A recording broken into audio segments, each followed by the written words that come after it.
guys, how y'all doing today? My name is Franchise Fanatic and welcome back to the channel. And today for you guys is another movie review. Obviously we are tackling the next in the Evil Dead franchise, 2013's Evil Dead. Now this is, contrary to popular belief, not a reboot, even though I think I might even say that on the back cover. Yeah, well, it says reimagining, but everyone and their mom thought this was a reboot, right? Oh, it's a reboot of the Evil Dead, right? The first one's called The Evil Dead, and they just took out the word "the." And then, of course, The Evil Dead Rise happens, which will be the next one in the series. Until I know From Hell is apparently canon to this, which is canon to everything else. So From Hell counts. I just don't have it yet. I got to get it for Christmas or something. But, you know, Evil Dead Rise will be the last for now. But yeah, Fede Alvarez, the director of this, pretty much confirmed not only is From Hell part of the Evil Dead, a part of this universe, but this Evil Dead Rise, which we'll get to that when I review the actual film, but that pretty much confirms that, yeah, like all of these Evil Dead movies, the original 3, Rise, this, the show, it's all connected in the same universe through the books of the dead, right? The 3 Necronomicons that we see in Army of Darkness, and one of them is, of course, the Ash book, and another one is the Evil Dead Rise book, and the third one, second, first, whatever order, is this one. Now, this is, the reason why you're seeing the Delta, apparently it's a different year model. That's just like a reference or Easter egg. But, the cabin being kind of the same. Obviously, it's not the Nobi cabin, but, there's a lot of similarities to the original, at least, first 2 Evil Dead films with Ash. And that is literally because of the Book of the Dead, literally, this is canon, the Book of the Dead literally loved effing with Ash, mentally so much that the book just decided to do the exact same thing, albeit more brutally, to other people. And I think that's really cool that, again, not only are the Deadites different in films, sometimes they're skeletons, sometimes they're whatever, but, in this you have a lot of different aspects where, the book, it's not just a book, right? And we've seen that in the show, where the book literally can effing speak and talk and, like, vomit shit from its mouth, like fire or whatnot. It can do a lot of cool stuff. And that is cool because it gives this book flavor, right? It's not just like, oh, it's just a book, or bound in human flesh and written in human blood. Like, no, it's a big freaking deal, And it's really cool that, yeah, I'm going to be straight up. I haven't seen every horror movie in the world, okay? So I'm saying this in relation to the films I have seen and know about, have seen. This is the scariest, most brutal horror film probably ever that I've seen. So don't be like, well, actually, this movie's more brutal. I get, it's whatever. But yeah, man, this is a brutal effing movie. Like, this is insane. So this is basically a quote-unquote retelling of the first one. Obviously, there's a whole different story in there, different cabin, different people. You get David the brother, you get Mia, her, who's basically a drug addict, and she has to, she kind of goes to this cabin to basically go cold turkey, and, just give up crack and drugs and shush and all the other fun stuff. And it's kind of interesting that, it's not just, oh, they go to the cabin because it's fun, right? Like, this is, again, not a reboot. It's part of the same universe.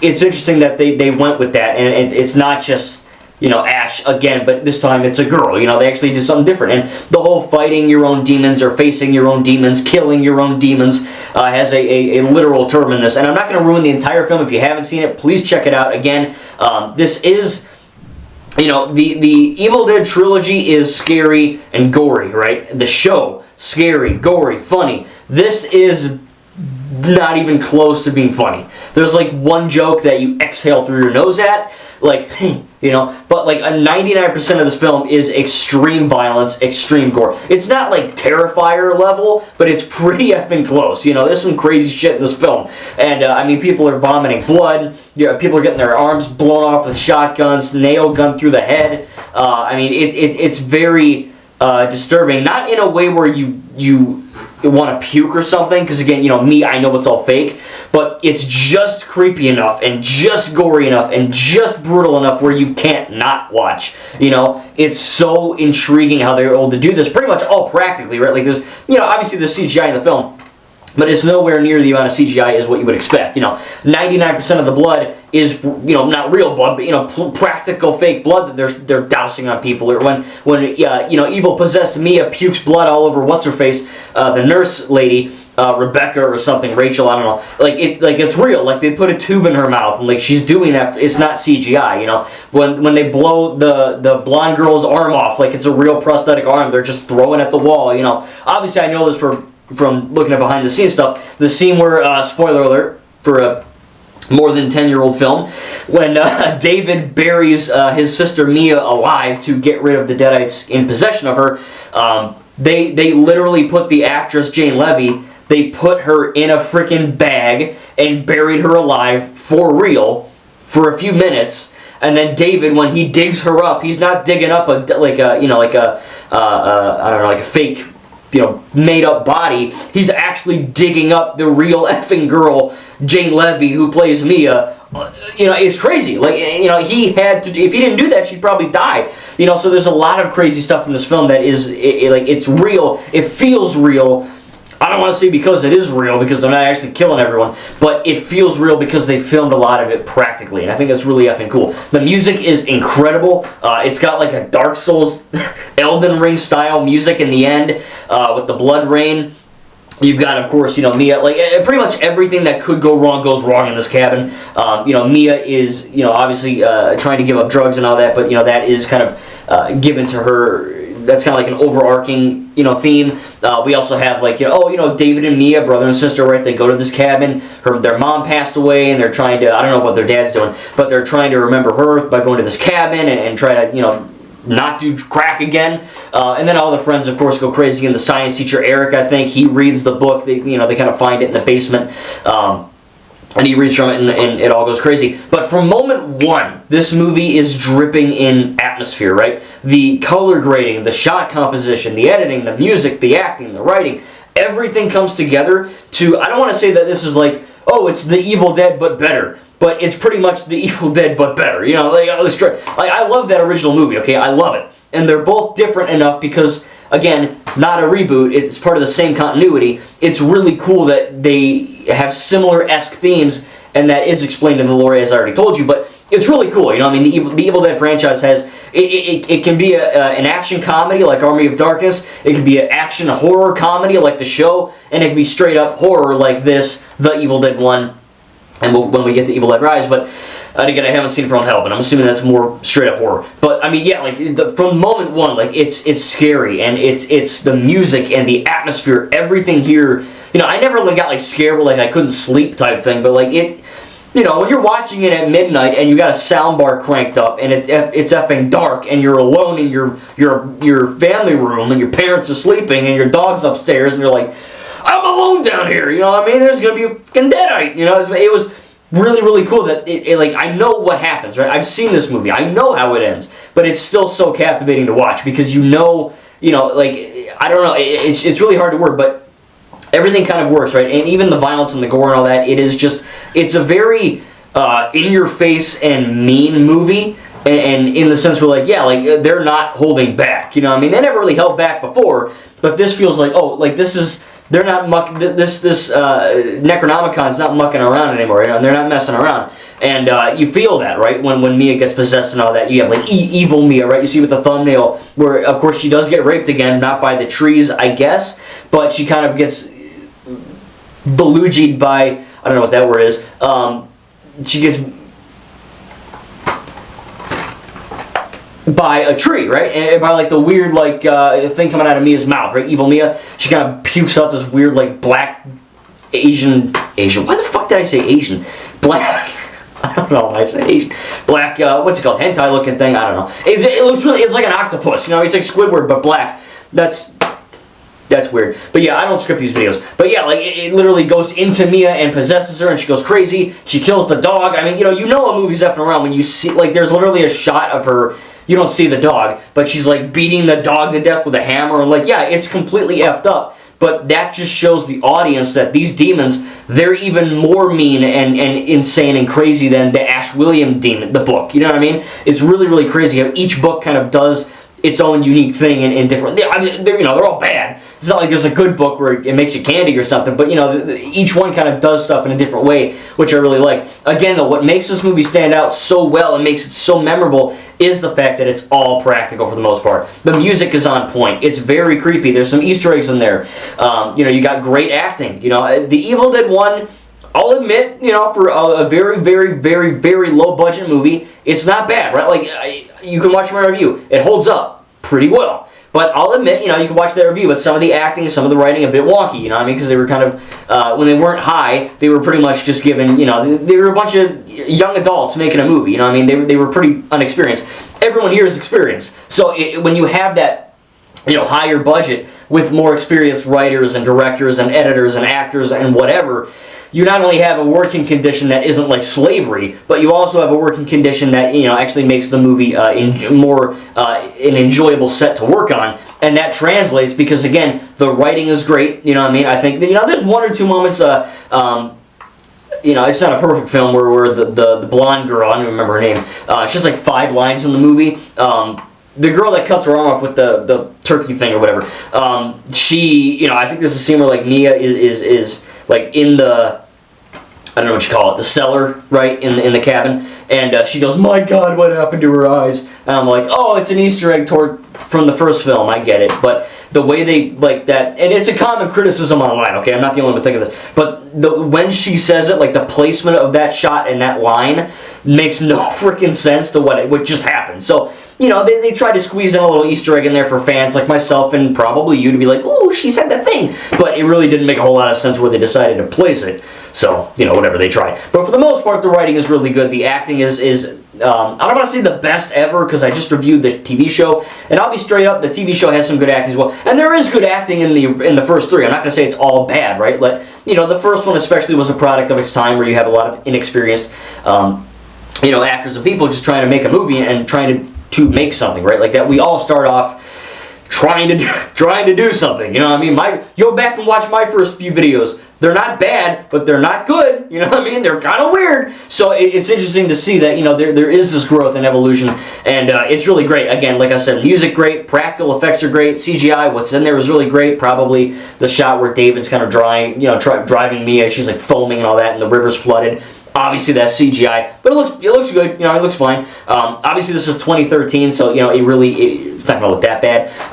I remember though seeing my very first introduction to Evil Dead, and it's weird. Like it's like a repressed memory. I remember watching I think it might have been the Super Bowl in 2013 or 2012, one of the two, with my parents, and I remember they played like a TV spot. Not a trailer, like a little 30-second, Super Bowl ad or whatever for this film. And I remember Mia, possessed Mia in the cellar going, "We're gonna get you." That scene, it's not even in the movie. Like, they cut it out of the film. Being a direct homage to the first film, I remember her just doing the little tap thing in the cellar. And it didn't, like, scare me or spook me, or I don't know how old I was. But I didn't like run out of the room crying, but I just remember that for some reason. You ever have, like, a weird memory where, like, you remember it? And I don't know, it's weird. So that was my first introduction to this franchise. I didn't know what the fudge an Evil Dead was. That's all I remember, just seeing Mia in the thing doing the little tapping thing. And obviously that didn't I wasn't like, "I'm gonna see this," but like many, many, many, many, many years later when I got into this franchise, I watched this for the first time a few some odd years ago, and I was like, "Oh, that's where that's from." I wasn't dreaming that. I wasn't having a weird dream. So it's kind of cool that my first introduction was pooping my pants to a TV spot. But no, I mean it is genuinely like a horrific film. This is not for the faint of heart.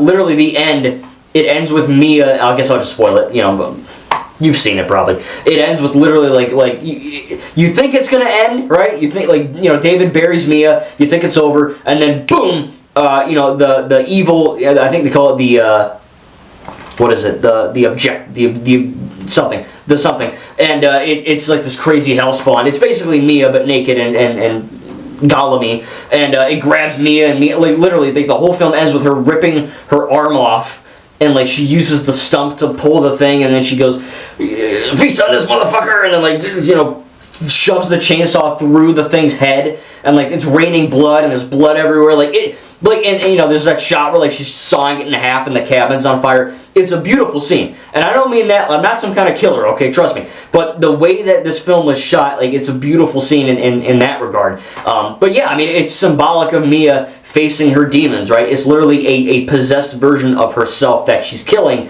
Obviously, all her friends die, sadly, and her brother, but, you know, the movie kind of ends on a pretty sour note, as most of these films do, with everyone dead, except for, like, one person. But Mia kind of ends the film, you know, metaphorically and physically, and literally, you know, killing her demon. Therefore, you know, kind of this whole film being a metaphorical journey about giving up drugs, which don't do them.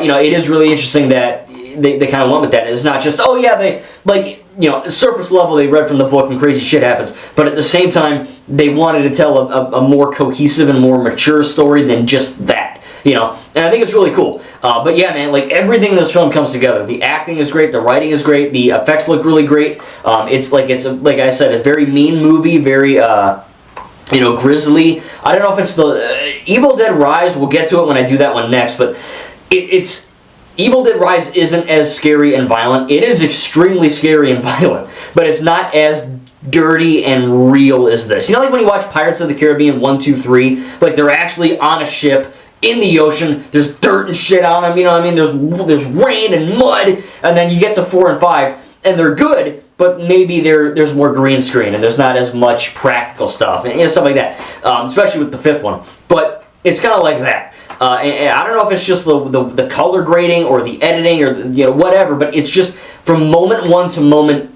the end of the film, it just screams atmosphere and scary and tension filled.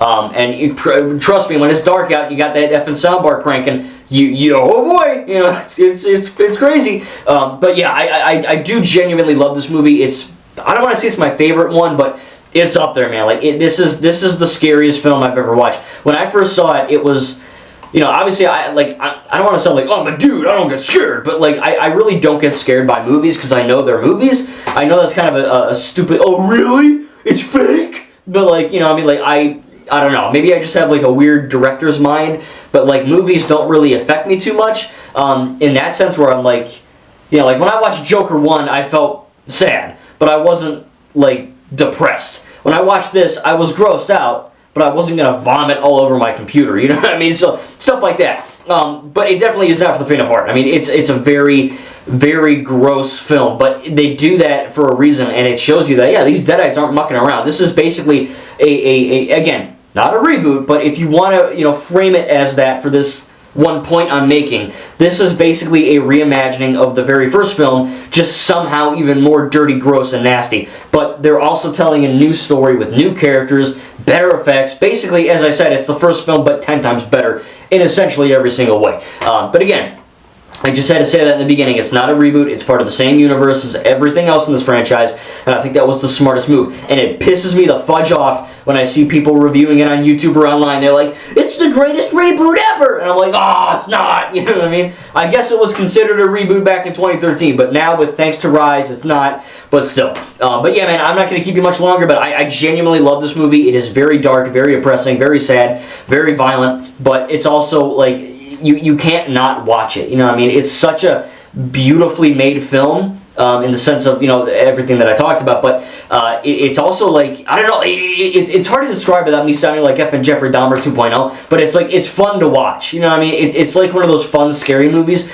This is like the quintessential horror film. If you like horror, you owe it to yourself to watch this film. I would say watch the entire franchise, but especially this one. This is like the ultimate horror film. If you get scared easily and you want to have fun being scared or whatever, or you want to show your friends or whatever, it's a good Halloween movie. It's just a good movie to watch. Again, it is R-rated. It's very bloody, and you have to stomach blood. Just know it's all fake, and no one really got hurt. You know what I mean? That's really all I got to tell you for people that are squeamish. I get it. You know, if I saw this in real life, yeah, I'd poop my pants, and I'd pee, and I'd vomit, and I'd die, right? Like, because it's real. But this isn't real. You know, it's like when I kill people in GTA 5, I'm not a murderer.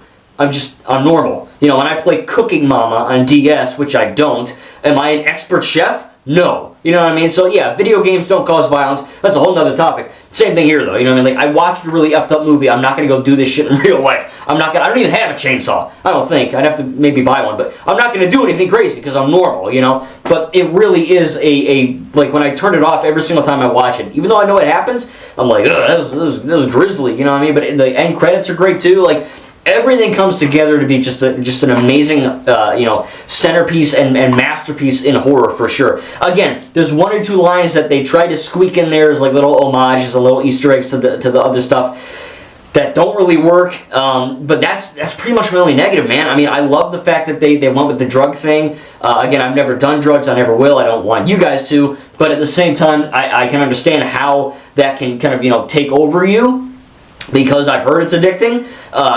So it is interesting that, the whole facing your demons thing. It's kind of corny, but it's a good metaphor to have for the film for sure. And I love the atmosphere. I love the editing. I love the music. Everything comes together. And that end scene, man, with the blood rain, it is one of the most insane and best final acts in cinema history out of any movie I've ever watched. You think it's over, and then boom, you're in, like, it's basically Act 4, and then you're just going, it's like you just, like, inhaled, like, 55, shots of adrenaline. Like, it's insane. So, yeah, I highly recommend you watch the whole franchise, but if you love horror, and you maybe you want to even, like, get into the franchise for the very first time, technically, The Evil Dead from 1981 or 3 is the first, but I would maybe even start with this one. I think this is a pretty good film. So, yeah, again, one or two things that don't really work with the lions, and they try to do that. But overall, man, Evil Dead gets an A for me. I think it's a beautifully made film. I love watching it. And, I think it's just, again, it's really effed up, but it's really well made. So tell me down below in the comments what your favorite part about Evil Dead 2013 was. Again, next is going to be Evil Dead Rise, and then we're going to take a break and go back to the MCU before I get my From Hell Blu-ray. And review that one. So the last part's going to be a bit delayed, but we'll get to it. Anyway, I love this movie. I think it's really, really great, and you definitely have to be in a mood to watch it, because it's definitely not for the faint of heart. But if you can stomach this kind of stuff, it's a fantastic film. Thank you guys, and we'll see you in the next video.